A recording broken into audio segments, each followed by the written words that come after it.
Welcome to my channel Afroza সম্রাট kitchen. আজকে আমি বানাবো গুজরাটি স্পেশাল কামাল ঢোকলা। তো এখানে আমি কী নিয়েছি দেখে নাও।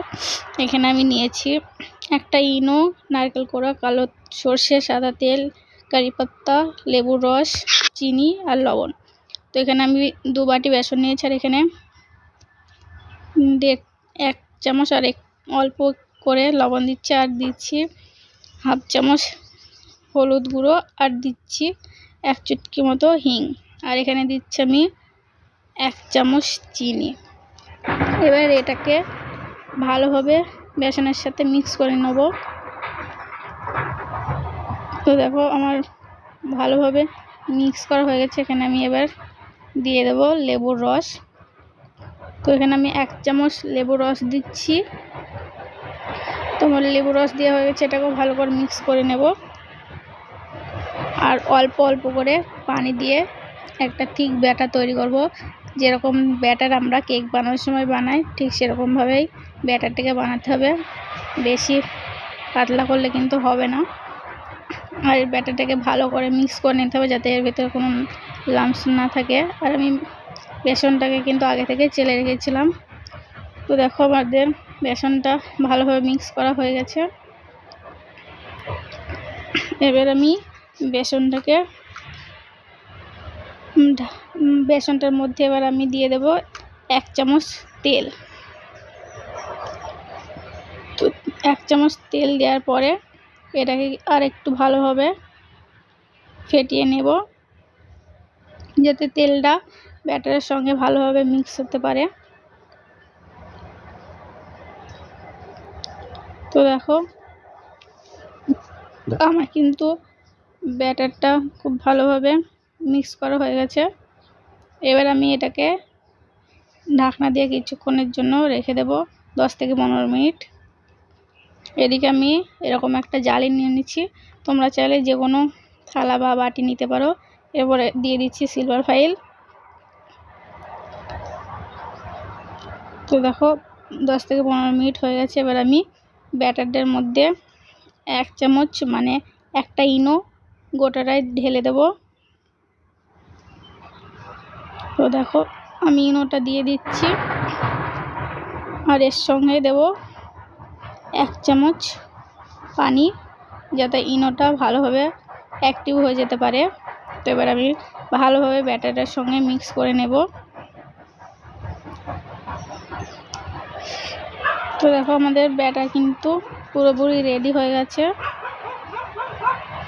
এবার এটাকে আমি এক সাইডে রেখে দেব।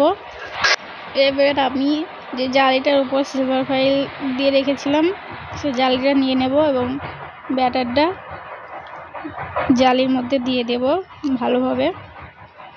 আর এটাকে ট্যাপ করার কোনো প্রয়োজন নেই, ওপর দিয়ে হালকা হাতে ভালোভাবে সমান করে দিলে হবে। তো দেখো আমি ব্যাটারটা ঢেলে দিচ্ছি।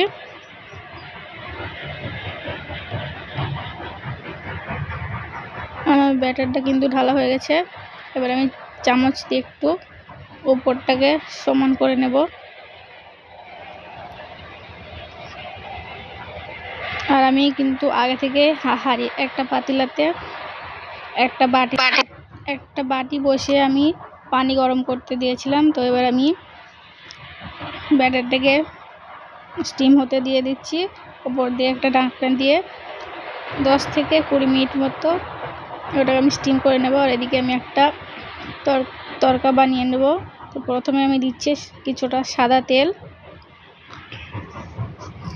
এবার আমি এখানে দেব 2 চামচ মতো কালো সর্ষে, আর এর সঙ্গে দেব এখানে কারি পাত্তা দিয়ে দেব, আর দেব 4 থেকে 5টা চেরা দেওয়া কাঁচা লঙ্কা।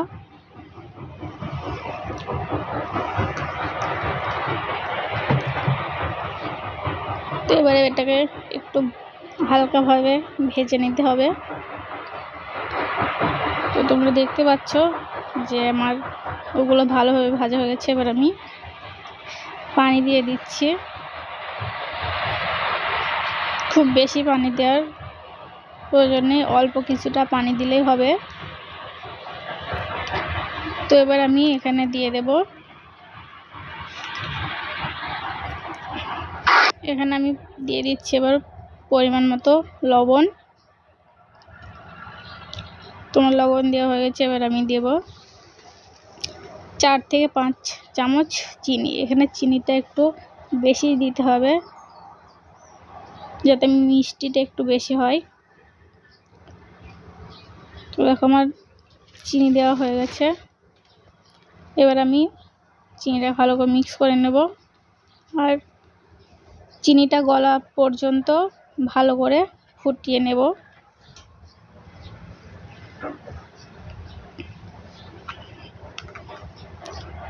আর আমি যেহেতু ভিডিওটা আগে থেকে বানিয়ে রেখেছিলাম আর ভয়েস ওভার পরে দিচ্ছি, তো এখানে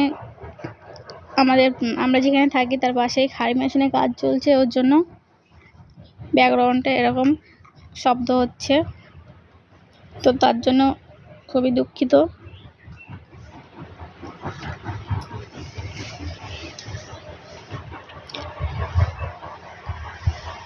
তো দেখো আমাদের তরকা কিন্তু ভালোভাবে ফুটে গেছে এবং চিনিটাও গলে গেছে।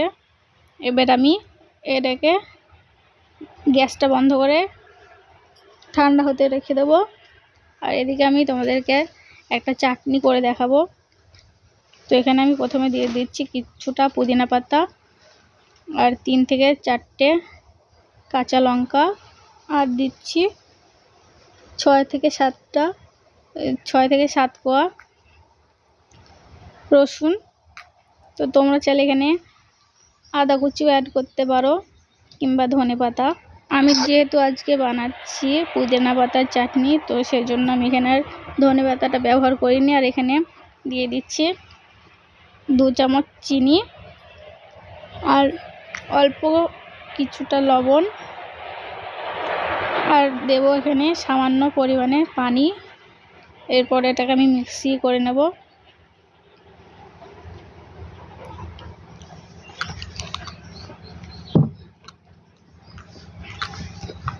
তো দেখো আমাদের মিক্সার করা হয়ে গেছে। এবার আমি ঢেলে নিচ্ছি।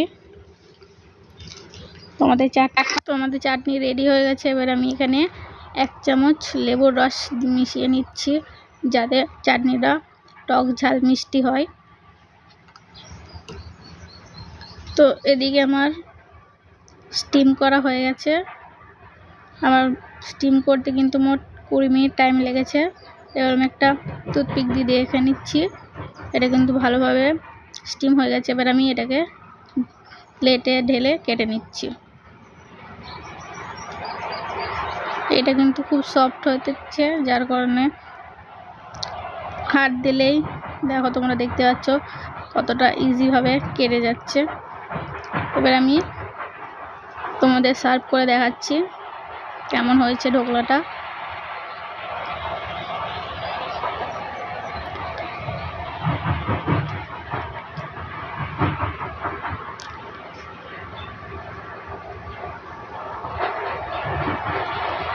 এটা কিন্তু বড়রা কিংবা বাচ্চারা সবাই খেতে পারে, সবারই খুব পছন্দের একটি খাবার। তো তোমরা কিন্তু এটা বাচ্চাদের টিফিনে দিতে পারো। এটা তোমরা সকালে কিংবা সন্ধেবেলায় যখনই ইচ্ছা তখনই চায়ের সঙ্গে খেতে পারো। তো এরপর আমি এখানে দিয়ে দিচ্ছি যে তরকাটা বানিয়ে রেখেছিলাম, সেটা এর উপর দিয়ে ভালো করে দিয়ে দিতে হবে। তো দেখো আমি এর উপর দিয়ে ভালো করে তরকাটা দিয়ে দিচ্ছি যাতে করে প্রত্যেকটা ঢোকলার পিসের উপর যে তরকা বানিয়েছিলাম সেটা যাতে ভালোভাবে যেতে পারে। তো এরপর আমি দিয়ে দিচ্ছি নারকেল কোড়া।